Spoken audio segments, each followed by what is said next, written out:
Okay, welcome again and thank you for joining us. It is 1 o'clock Central, so we're going to go ahead and get started. I'm Lauren Skinner-Johnson with Convey Compliance, and I will be moderating today's webinar. Today's webinar is going to be covering some corrections processing best practices, really reducing tax form errors before and after filing. I'm going to cover a couple of quick housekeeping items, and then I'm going to hand it off to Ray Grove. First and foremost, we do want to take questions. Everyone is on mute to just create efficiencies for us, but we do encourage you to ask those questions through either the chat window or the Q&A window in the panel on the right-hand side of your screen. And then we'll save those questions at for the end of the event, and Ray will get to as many as he can. And if we don't get to your question, again, we'll take record of it and we will follow up with you after the webinar to make sure that you get the answer that you need. And then I also want to talk a little bit about our C2 Summit when we get towards the end of today's presentation. So with that, I'm going to hand it off to Ray Grove, who is a product manager at Convey. Thank you, Lauren, and welcome everybody. So we're going to get started here on today's presentation, and first and foremost, before we get rolling on this, just a reminder, the presentation will be available. We will send you out the slides and the content of this presentation, so if you're worried about getting into content, that will be coming out, and we should have that to you by Friday. So, brief agenda of what we're going to do. We're just do a brief overview of corrections. We're going to talk about some of the best practices, how to process those corrections, things you can do to ultimately minimize calls and reduce corrections that you're doing, why that matters, why it's important. And then, as Lauren stated, we'll do our best to cover as much during the Q&A section as possible. If we do not get to your question, we will be following up, and we'll be able to address that when we follow up with you. So if we look at the process of 1099s or the corrections process, it follows a basic timeline. So in January, we have all mailed our forms. Now, when we talk through this, we're going to refer to it in a way where, we're not obviously filing the 8809s to give us additional time, but that's definitely a best practice. Then, after we've printed and mailed those forms to recipients, we will be issuing a lot of times revised statements. Now, a reminder, after you have printed and mailed your forms to recipients, you really want to leave that time between when you print and mail those forms and when you have to transmit those forms. Leave that period open, because that's when you're going to be doing things like cleaning up your name TIN information, when you're going to be correcting amounts and box totals. Those are going to be the times where you make those changes, because then you're just issuing a revised statement to the recipient and or payee and not actually having to file that change at the IRS, because you have not sent the IRS anything at that point in time.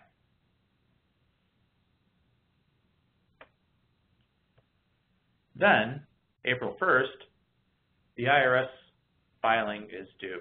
Now, generally it's the 31st. However, everybody probably knows that the 31st is on the weekend. Therefore, the deadline for transmitting your 1099s to the IRS for that 12/20 file submission is actually extended to April 1st this year. So it's the first business day after the weekend. And then you're doing your corrections. And that's what we're here to talk about today. So corrections are going to be those situations where you have taken a 1099 that you have sent to recipients and sent to the IRS and need to make a change. Maybe there's a box amount that's incorrect, or maybe there's a name TIN change that you now have, and you're filing that with the IRS to correct that record information. And ultimately, because there are things associated with that, you want to reduce that as much as possible. And why does that matter? Well, one, it takes a lot of time to process things like corrections and dealing with that, and time is money. Having to deal with mailing out new forms, sending out new information to the IRS matters because that takes more time. having to worry about your customer service staff and being sure that they have the appropriate tools to be able to field calls from your recipients, payees, customers for incorrect information that needs to be corrected. That's taking them away from other activities. That's another reason why it matters. And really, when you put this information out there and maybe it's incorrect or you have a bad brand experience with the recipient or client, that also creates a pain point that matters. It's about how they view you and your brand. And all of this ultimately matters because it costs you money, whether it be the brand, whether it be the customer service reps, whether it actually be the penalties received for filing that correction. All of those things at the end of the day matter. And as we all know, penalties increased last year. So, the issue with penalties is, you want to avoid those as much as possible. So limiting this as much as possible matters a lot. So what we're going to talk about is some of the best practices. So first and foremost, your customer service reps are going to be a big part of the process. You want to be sure that they have the tools necessary, the information available to be able to field these calls. You may not have your customer service representatives obviously making the changes to the 1099s, but a lot of times they can clear up any issues, mistakes, or even sometimes misunderstandings if you can provide them a portal or a means of being able to field and service that. Having them help get the client to the right person to solve the problem ultimately is going to save a lot of time and hopefully reduce some of that processing cost. And some of the tools, that we're going to cover are going to be things that are really important for them. The situation you don't want to run into is having an individual calling because they have a 1099 error or a statement error, call into customer service rep and then have them not be able to put them onto the right individual. This is obviously affecting people's returns, so it's something that they're rather passionate about, and getting that information to the IRS as correct as possible, especially if you're prior to that corrections process and you're in the revised statement process. It also, at the end of the day, helps save you money because the sooner you can get that information corrected prior to submitting it to the IRS, the more likely you ultimately are from avoiding those penalties, which once again saves you money.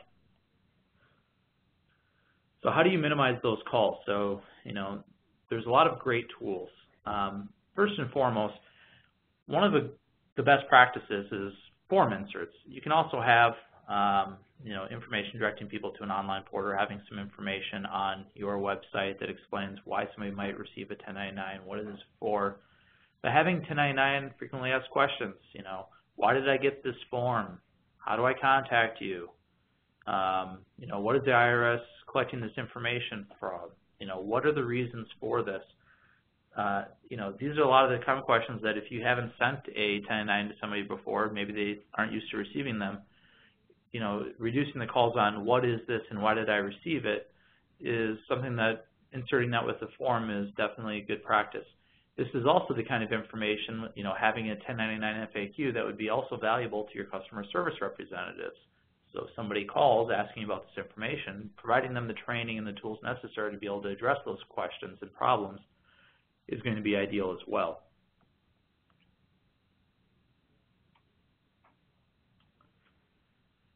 The other thing you also have is print notes. So, on your 1099s, depending on the application or tool that you're using, you're going to want, or you should probably have the ability to be able to add print notes onto the actual form. This is a great way to provide, a special support number if you have a special support queue that maybe you're contracting for a period of time, or that website that represents that FAQ as we spoke of earlier.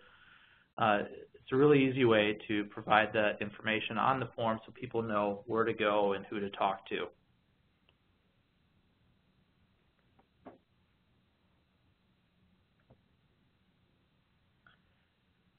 There's also transaction printing. So this is especially helpful because a lot of times people look at their 1099 form and they're saying, where is this information from? Once again, this transactional detail sometimes is also valuable tools and information to the customer service representative. Because a lot of times people will receive, they'll do business with an organization, but they're going to do different types of businesses with different parts of the organization, or they're getting payments that they receive from different areas. Being able to put this transaction information on the form is going to help provide them the information to understand how you got to the totals. A lot of times people call because they don't understand, how the total that they have on the form got to be that way. Well, if you can provide this information through transaction details, either on an insert or on the form itself, that definitely is going to help reduce the number of calls that way as well. IVR response, integrated voice response. So this is an option for if you have a large population that you're sending forms out to and you want to try to be able to navigate which specific part of the organization you want them to talk to, instead of having maybe a person have to direct and figure that out with the client on the phone. So this is that press 6, press 7. It's definitely a good way to reduce cost. And also be sure that when that phone call does get received by a customer service rep, it's getting received by the right customer service rep who can address their issues adequately. We all know that a lot of us, myself included, a lot of times are pressing 0 as soon as I hear that recorded voice to try to get to an actual person. This is something that you have to balance from a standpoint of the type of customer service experience that you want to provide. Nonetheless, this is definitely a tool at your disposal to try to be sure that you get the information from the person and you can get them in the queue to the right individuals as quickly as possible. E-statements. This is another valuable tool, at your disposal. So when you have a recipient, especially if you're a financial institution who calls because there's an incorrect or inaccurate statement, this is where the brand implications come into play a lot. Yesterday, I believe we had our e-statements webinar, and one of the big benefits here is your ability to instantaneously, from making a correction, to turn around that corrected statement for that client so that they can log in, print that off at home, and be able to have that correct statement right then and there. Getting that information to the recipient quickly so they don't have to wait for it to arrive in the mail is obviously the most ideal situation for them. Also, with these statements, you can have online customer web portals where they can submit requests to have the information changed or corrected. So it's just a much better customer service experience, especially with today's consumer who is more apt to resolving issues in this type of a manner. Moreover, it cuts down on mail cost. Cutting down on your mail cost also reduces the amount of money you're spending on this activity. So you're getting the benefits of providing a better customer-client experience as well as reducing your cost. So how do we reduce these nasty things called corrections? First and foremost, like I stated at the very beginning, doing things early on so you're at that revised statement stage instead of the correction stage is obviously the best option.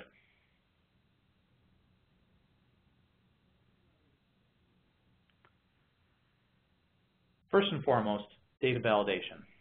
So when you bring the data into your application, you're going to want to be sure that it is that the application that you're using is suited to be able to handle box 1 should be greater than or equal to, and run some of those basic data validation checks. Be sure that there is appropriate recipients tied to the appropriate records, that for a given account that it all rolls up appropriately. Doing those data validation steps is important because you're going to ultimately reduce errors that you're going to be receiving down the road if you can catch that right up front.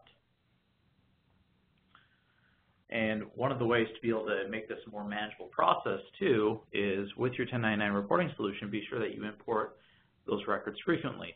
A big benefit to bringing the data in on a more frequent basis is you're not working with as large a sums of data in a lot of cases, and you can stop a more systemic issue that you might have upstream. You might be categorizing a type of payment incorrectly in your ERP system, which is ultimately blowing up the wrong result on the back end when you generate that information to come out of it. So the more you pull that information out of your applications and bring that into the system, the better off you'll be there as well. Here's a big one. TIN name matching. So, one of the things that can happen is, you have an individual who provides you a incomplete, inaccurate, or just not at all tax ID number. Now, when you have this situation, you still need to process that 1099 for that individual and or business. And when you process that 1099, you may have that field blank, and then they may at that point call you up and say, hey, you need to provide this information, or you might be using a solution that does name TIN matching as part of the 1099 processing. And when you get those mismatches and you have those errors, first and foremost, you want to solicit for that information and try to get that information corrected as soon as possible. Because once again, waiting till after you've already transmitted the IRS is doing two things. One, you're processing corrections file, which you want to avoid. And two, it's now been sent to the IRS, and if you don't have that information correct prior to sending to the IRS and you don't get that corrections file sent to them or that corrected information sent to them, you'll then get entered into the B notice process, in which you'll have to follow the B notice process, which is going to take you more time, cost you more money, and put you through more headaches. So doing those frequent imports, especially with your payees, to be sure that you have accurate name TIN information, is critical. This is a great thing to do, especially when you're talking about like an account setup practice, to have tools like real-time TIN that allows you for one-off records to be able to check one name, one TIN, and be sure that before it goes into your source system, the information is indeed accurate. There's also solutions like bulk TIN matching, which allows you to take all of your recipients and check those as a batch process. Both are really critical. There's probably nothing that creates more headaches than the B notice process for any of us that are involved in 1099s. And the same is true here, even with the world of corrections, is having that information correct matters a lot. So knowing whether or not that information is good prior to sending to the IRS or bad is an important step, because even then you can still solicit for that W-9 showing that you're still taking the steps appropriate to adjudicate that information so you can abate that penalty of that B notice down the road. Another thing that you really want to keep track of is, why are you doing all these corrections? Metrics matter. So one thing that you'll want to do if you do see yourself with a lot of corrections is keep track of why you're making these corrections. What are the things that you're running into? Learn from your previous mistakes, so to speak. Those who don't remember the past are doomed to repeat it. The same thing is true here.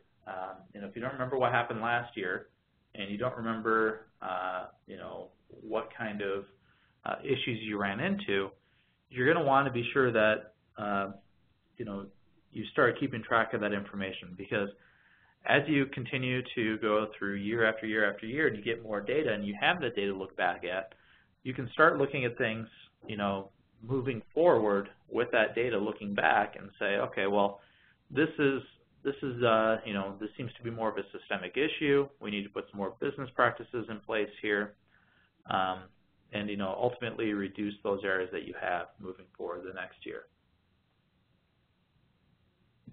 So let's cover the key takeaways. First, you want to revise forms. You don't want to correct them. Correcting them means there's a penalty. Revising them means you just have to print and mail another, unless, of course, you have e-statements, which is a fantastic tool. Second, provide some additional information to your recipients. For instance, when you revise a form, you should have that information on the actual form of the revised update. You should include things like FAQs. Print notes are a fantastic tool to provide them the correct customer service number or a website to go to. All this information is very, very important to have, and ultimately reduces the calls to your customer service. Proactive data validation. So whether it be name, whether it be, the box totals, whether it, be that you have to be accurate form types, whether you're checking for address validations prior to printing and mailing your records, city, state, zip code information, name TIN probably being the biggest one. Having that information either validated, prior to sending to the IRS or prior to even beginning the 1099 process, especially with name TIN, is really a best practice. This reduces a ton of headaches down the road, and you're never going to regret having more information before you begin this process, opposed to looking back and wishing you had gotten this earlier. And then lastly, metrics are vital. So knowing what's going on, what seems to be happening, why you're doing all these corrections, what part of the processes might be broken. That's how you're ultimately going to address the problem upstream and make for a better, more successful 1099 reporting process downstream. If you are doing these 1099s from a customer-facing aspect, not just a vendor aspect, this is really important. Customers, at the end of the year who are receiving 1099s from a bank or financial institution are generally of a higher wealth and higher value to those institutions. So being sure that you have a good process here so this experience, this customer experience is as good as all the other customer experiences with your organization matters a lot. So if you aren't collecting this information, it's important that you do. So with that, we'll move to any questions that we have here, and we'll try to get to all of them. And if we don't get to all of them, once again, we'll follow up. Or if I don't know and I need to think about it a little bit more, we'll also follow up that way. But before we begin the Q&A part, I just want to give the caveat that I'm not a lawyer, so if you ask me legal tax advice, I cannot provide legal tax advice because I am willfully unqualified, and there are lawyers that are far more qualified for some of the questions that sometimes we see. Great. Thanks, Ray. Our first question is, how does a recipient know that a form is a revised form? That's a great question. Without knowing what you're using from a solution standpoint, I can tell you that with our solutions, when you do a revised statement, that is after you've, it gets marked as revised after it's been printed and mailed, the record actually gets marked as revised and has a revised up date. And that's what you really want, is you want to be sure that on that 1099 form that you have a revised date so that they know what is the most current. And then also a lot of times using print notes, if your solution offers that, to be able to provide the reason why it's revised. Maybe it's a name change, maybe it's an amount change, maybe it's a address change. There's a whole host of issues to why you, or reasons why you might be revising the statement, but providing that for the client is also important. But most importantly, being sure that on the form it shows as revised, not as corrected, because you only check that corrected box if you've transmitted the IRS. A revised statement is not a corrected statement. Thank you, Ray. Next question. If statements are provided electronically, is there a way of validating the date that they were provided? I assume you're meaning the date that they were provided the recipient. So there's when they're available. A lot of times organizations will send out emails saying, hey, your tax statements are ready. That's one practice. But just like there's a mail date, there's a timestamp on everything.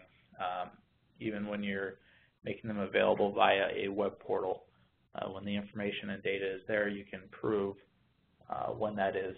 And, even from a recipient standpoint of a print mail not getting it on time, more often than not, depending on the bulk mail process that you're using, there isn't even a date and time stamp on the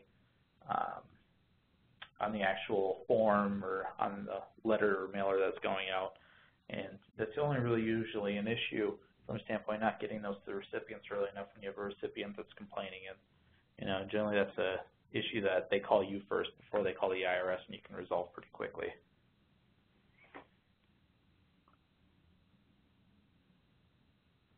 How many times can you do a correctional reporting in a year? Really as many as you want, but there's an important best practice actually that we didn't really cover. You don't want to be doing your corrections processing, as one-off, or I don't recommend doing it that way at least. You want to get the information correct to the IRS, but generally, you've got corrections periods that you can do either monthly, quarterly, but, batching that together so you have a better way of keeping track and you're allowing for, clients for a given period of time to get that information into you, because chances are you're not going to have a client come to you in August and say, hey, I have this issue. But, if you're doing every day running a corrections file, you're creating a lot of extra work and a lot of extra headache for yourself and what's necessary. If you take that information, sit on it for a month so you can do it as a batch corrections process to the IRS, that cuts down a lot of the workload that you have to do. All right, I hope I understand this question correctly. I'm going to try to read it here, Ray. Sounds like this participant has gotten errors regarding addresses. Mm-hmm. When they're correcting, if they received a 1099 last year, this participant gets a message saying that last year's needs to be corrected as well.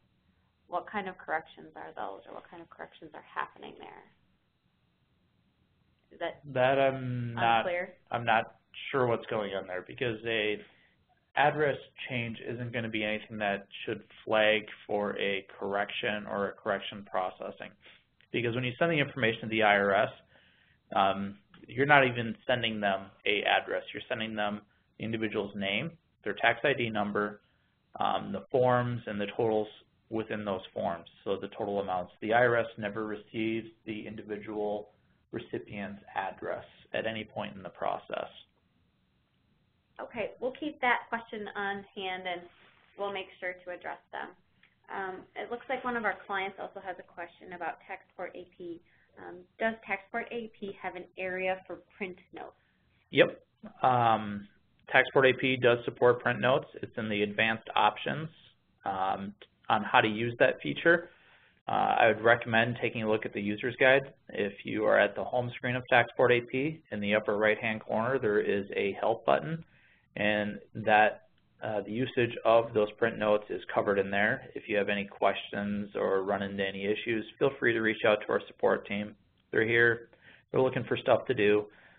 They'd be more than happy to help you figure out how to use print notes if you're struggling with that at all. And that number is available on the home screen of the application as well. Great. Thank you, Ray. Yep. A couple quick things I want to cover before we wrap up for today's webinar. If you want to stay up to date, you can follow Convey through numerous channels. For instance, you can stay up to date with our 1099 news blog at 1099news.com. You can also access that through our website, convey.com. You can follow us on Twitter or follow us on LinkedIn. And also, I want to kind of reiterate that Convey hosts an annual tax and regulatory conference. This year's conference is in Florida, in Orlando, and it's at the Champions Gate Resort, which is beautiful. It starts Sunday, October 20th and goes through Tuesday, October 22nd. We have double early bird discounts going on right now, and those end March 31st. And that's $400 off a 3-day pass or $300 off a 2-day pass. Sunday through Tuesday. Sunday is dedicated to our clients and really training them on the software. And then Monday and Tuesday are all of our tax and regulatory sessions. So again, you can visit c2summit.convey.com, take advantage of our double early bird discounts that are good through March 31st, and keep an eye on your email for additional promotions regarding the C2 Summit. And with that, that's all I have for today. If we did not get to your question, we'll record it and have someone follow up with you. And as Ray mentioned earlier, I will be sending out the recorded version of this webinar along with the PDF of the slides. You'll probably get that email from me sometime on Friday. So thank you again for joining us, and have a great rest of the afternoon.